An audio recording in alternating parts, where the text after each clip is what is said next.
Hello everyone, welcome to the channel. നമ്മൾ GMAT 201 module 3 inner product spaces ആണ് discuss ചെയ്യുന്നത്. ആദ്യത്തെ topic vector length and unit vector. R2 എന്നുള്ള vector space consider ചെയ്യുകയാണ്. R2ലെ ഒരു vector V1 V2 എന്ന് പറയുന്ന ഒരു വെക്ടർ കൺസിഡർ ചെയ്താൽ അതിൻ്റെ ലെങ്ത് അല്ലെങ്കിൽ നോം എന്ന് പറഞ്ഞാൽ ഡിനോട്ട് ചെയ്യുന്നത് നോം വി. ഇത് വായിക്കുന്നത് നോം വി. നമ്മൾ XY ആക്സിസുകൾ വരച്ചിട്ട് നമ്മൾ പോയിന്റ് മാർക്ക് ചെയ്യണം. V equal to V1 V2 എന്നുള്ളൊരു വെക്ടർ മാർക്ക് ചെയ്തു, അല്ലെങ്കിൽ ഒരു പോയിന്റ് മാർക്ക് ചെയ്തു. അപ്പോൾ ആ പോയിന്റിലേക്കുള്ള ഡിസ്റ്റൻസ് എന്ന് പറയുന്നത് ഒറിജിൻ ഇതാണല്ലോ. ഒറിജിനിൽ നിന്ന് ആ പോയിന്റിലേക്കുള്ള ഡിസ്റ്റൻസ് എന്ന് പറയുന്നത് ഡിനോട്ട് ചെയ്യുന്നത് നോം വി എന്ന് പറയുന്നതാണ്. ആ വാല്യൂ കണ്ടുപിടിക്കാൻ വേണ്ടി ഉപയോഗിക്കുന്നത് പൈതഗോറസ് തിയറം അപ്ലൈ ചെയ്തിട്ടാണ്. അപ്പോൾ അതിന് വേണ്ടിയിട്ട് ഈ പോയിന്റ് ചെയ്യുന്ന നമ്മുടെ ആക്സിലേക്ക് ഒരു പെർപെൻഡിക്കുലർ ആയിരിക്കും. സോ ഇത് 90 ഡിഗ്രിയാണ്. ഇതൊരു റൈറ്റ് ട്രയാങ്കിൾ ഫോം ചെയ്യും.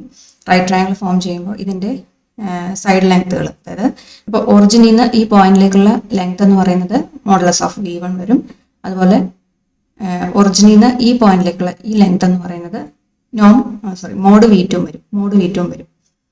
അപ്പോൾ ഇതൊരു റൈറ്റ് ട്രയാങ്കിൾ ആയതുകൊണ്ട് നമുക്ക് പൈതഗോറസ് തിയറം അപ്ലൈ ചെയ്താൽ നോം v can be find out by using Pythagoras theorem modulus of V1 square plus modulus of V2 square. Okay, അല്ലെങ്കിൽ magnitude of V1 square plus magnitude of V2 square എന്ന് പറയാം. അപ്പോൾ ഇത് Pythagoras theorem apply ചെയ്ത് കഴിയുമ്പോൾ നോം v square equal to magnitude of V1 square plus magnitude of V2 square. എന്താണ് ഇവിടെ എഴുതിയിരിക്കുന്നത്? നോം v square equal to magnitude of V1 square plus magnitude of V2 square. That is, magnitude of V1 square can be written as V1 square and magnitude of V2 square can be written as V2 square. So, taking the square root on both sides, norm V equal to square root of V1 square plus V2 square. അപ്പോൾ ഒറിജിനിൽ നിന്ന് ആ ഒരു വെക്ടറിലേക്കുള്ള V1 V2 എന്ന് പറയുന്ന ആ vector, ആ V എന്ന് പറയുന്ന വെക്ടറിലേക്കുള്ള ലെങ്ത് എന്ന് പറയുന്നതാണ് നോം എന്ന് പറഞ്ഞ വാല്യൂ. ഓക്കെ, അപ്പോൾ നോം എന്ന് പറയുന്നത് കണ്ടുപിടിക്കാനുള്ള ഇക്വേഷൻ എന്താ? Square root of V1 square plus V2 square. Okay, then ഇപ്പം നമ്മൾ R2ലെ കേസാണ് പറഞ്ഞത്. R2ലെ point V equal to V1 V2 ഫോമിലാണെന്ന് നമ്മൾ പറഞ്ഞിരുന്നു. അപ്പോൾ ഇതുപോലെ R3 ആണെങ്കിലോ V equal to V1 V2 V3 വരും. അങ്ങനെ ജനറൽ ആയിട്ട് നമുക്ക് Rnലെ കേസ് പറയും. Rn എന്ന് പറയുന്നത് എങ്ങനെ വരും?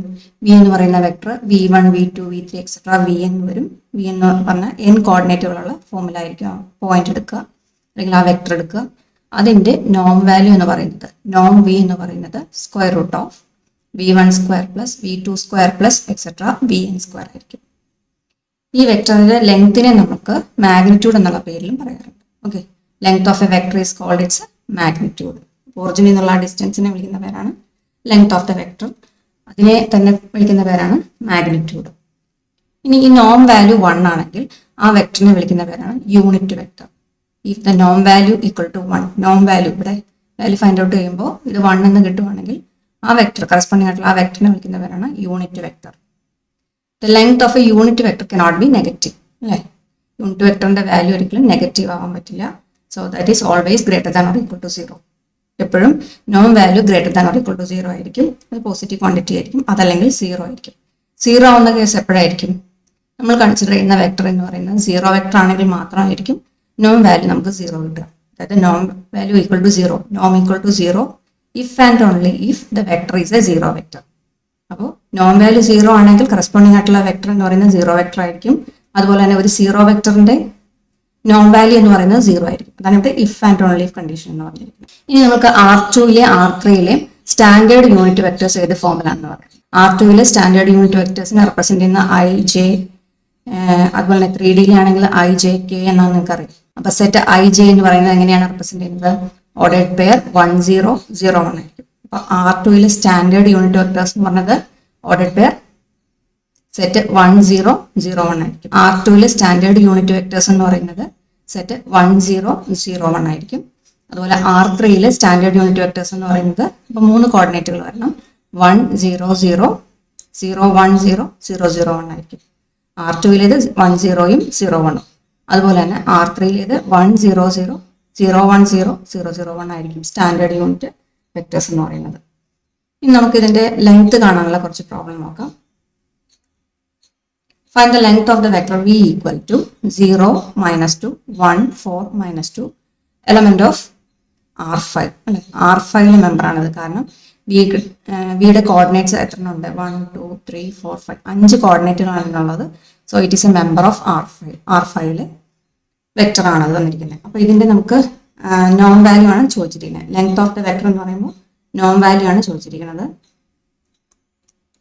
നോൺ വാല്യൂ കാണാനാണ് നമുക്ക് ക്വസ്റ്റ്യൻ ചോദിച്ചിരിക്കുന്നത്. അപ്പോൾ വി എന്ന് പറഞ്ഞാൽ 0 -2 1 4 -2 that is a member of R5 and norm v equal to norm v യുടെ ഇക്വേഷൻ എന്തായിരിക്കും? R5 മെമ്പർ ആണ്. So you can write it as in general square root of v1 square plus v2 square plus v3 square plus v4 square plus v5 square അല്ലെ, 5 കോർഡിനേറ്റുകളാണുള്ളത്. So 5 terms ആയിട്ട് അതിന്റെ സ്ക്വയേഴ്സിന്റെ sum ആയിട്ട് എഴുതും. So നോം V equal to substitute ചെയ്യാം, ഓരോ വാല്യൂസും സബ്സ്റ്റിറ്റ്യൂട്ട് ചെയ്യാം. That is 0 square plus -2 square 1 square 4 square -2 square. That is ഇത് 0 തന്നെ. -2 square is 4, 1 square is 1, 4 square is 16, then -2 square is 4. Root 25 എന്ന് വരും. That is equal to 5. So norm v equal to 5 എന്ന് കിട്ടും. Norm v equal to 5. വേറൊരു question നോക്കാം. Find the length of the vector v equal to 2/√17 -2 /√17 and 3 /√17. 3 കോർഡിനേറ്റുകളുണ്ട്. So it is a member of R3 അല്ലെ, R3 ഒരു vector ആണ് തന്നിരിക്കുന്നത്. നമുക്ക് ഇതിന്റെ ലെങ്ത് കണ്ടുപിടിക്കണം.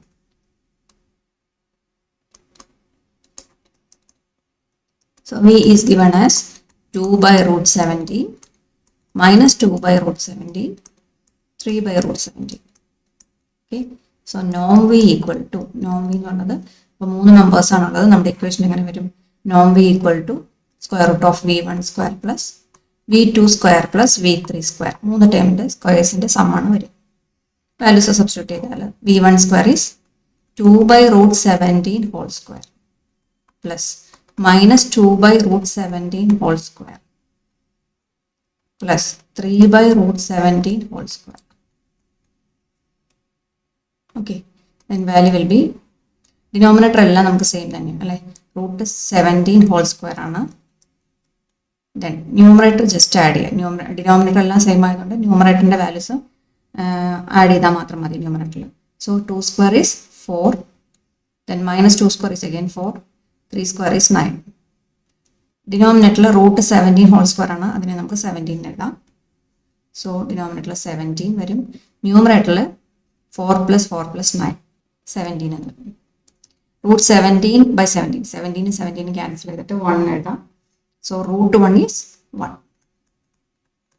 സോ ഇവിടുത്തെ നോം വാല്യൂ എന്ത് വന്നു? നോം v ഈക്വൽ ടു 1 എന്ന് കിട്ടി. ഓക്കെ, നിങ്ങളുടെ പ്രിസ്ക്രൈബ്ഡ് ടെക്സ്റ്റിലെ ഒരു ക്വസ്റ്റൻ ആണ്, എക്സസൈസിലെ ക്വസ്റ്റൻ ആണ്. Find the length of the vector v equal to 5 -3 -4. Okay, അപ്പോൾ ഇത് ഏത് വെക്ടർ സ്പേസിലെ മെമ്പറാണ്? 5 -3 -4 എന്ന് പറയുമ്പോൾ 3 കോർഡിനേറ്റുകളാണ്. So it will be element of R3 ആയിരിക്കും അല്ലെ. R3 എന്ന് പറഞ്ഞ വെക്ടർ സ്പേസിലെ ഒരു വെക്ടർ ആണ് തന്നിരിക്കുന്നത്. നമുക്കപ്പോൾ ഈ വിയുടെ ലെങ്ത് ആണ് കണ്ടുപിടിക്കേണ്ടത്. അതായത് ഈ ഒറിജിനിൽ നിന്ന് ഈ പോയിന്റിലേക്കുള്ള എത്ര ഡിസ്റ്റൻസിലാണ് അത് കിടക്കുന്നത്. നോം വി എന്ന് പറഞ്ഞാൽ അതാണ് ഉദ്ദേശിക്കുന്നത്. So B is 5 -3 -4. ദിസ് നോം V equal to square root of നമ്മുടെ ജനറൽ ഇക്വേഷൻ എന്താ? v1 square plus v2 square plus v3 square. 3 term ആണുള്ളത്. So v1 square plus v2 square plus v3 square. That is equal to square root of v1 v2 values ഇവിടെ കൊടുക്കുക. v1 എന്ന് പറഞ്ഞാൽ 5, v2 എന്ന് പറഞ്ഞാൽ -3, v3 എന്ന് പറഞ്ഞത് -4. So values ഇവിടെ കൊടുത്താൽ 5 square -3 square -4 square. That is equal to square root of 5 square is 25, -3 square is 9, then -4 square is 16. ഇതെല്ലാം കൂടെ ആഡ് ചെയ്യുമ്പോൾ √50 എന്ന് വരും അല്ലേ. സോ നോം വി ഈക്വൽ ടു √50 എന്ന് കിട്ടി. ഈ √50 നമുക്ക് വേണേ ഒന്നുകൂടി ഫാക്ടറൈസ് ചെയ്ത് എഴുതിയാൽ 50 2 കൊണ്ട് ഡിവൈഡ് ചെയ്താൽ 25, ദെൻ വീണ്ടും 2 കൊണ്ട് ഡിവൈഡ് ചെയ്യാൻ പറ്റില്ല, പിന്നെ 3 കൊണ്ട് ഡിവൈഡ് ചെയ്യാൻ പറ്റില്ല. ദെൻ 5 കൊണ്ട് ഡിവൈഡ് ചെയ്താൽ 5 5s are 25. സോ 2 5 ഉണ്ട്, അതിന് ഒരു 5 എടുക്കാം. ഒരു 2 ഉള്ളൂ, അതുകൊണ്ട് അതിന് √2 എന്ന് കൊടുക്കണം. സോ 5 √2 എന്ന് എഴുതാം. അപ്പോൾ √50 നമുക്ക് 5 √2 എന്ന് എഴുതാം. നോം വി വാല്യൂ എന്ത് കിട്ടി? 5 √2 ആയിരിക്കും ആൻസർ വരിക. ഓക്കെ. അപ്പോൾ നമ്മുടെ ചാനൽ ആദ്യമായിട്ടാണ് നിങ്ങൾ കാണുന്നതെങ്കിൽ ഒന്ന് സബ്സ്ക്രൈബ് ചെയ്ത് സപ്പോർട്ട് ചെയ്യുക. നിങ്ങളുടെ ഫ്രണ്ട്സിനെ ഒന്ന് ഷെയർ ചെയ്ത് കൊടുക്കുക. കൂടുതൽ വീഡിയോസായിട്ട് വരുന്ന ദിവസങ്ങളിൽ കാണാം. Thank you.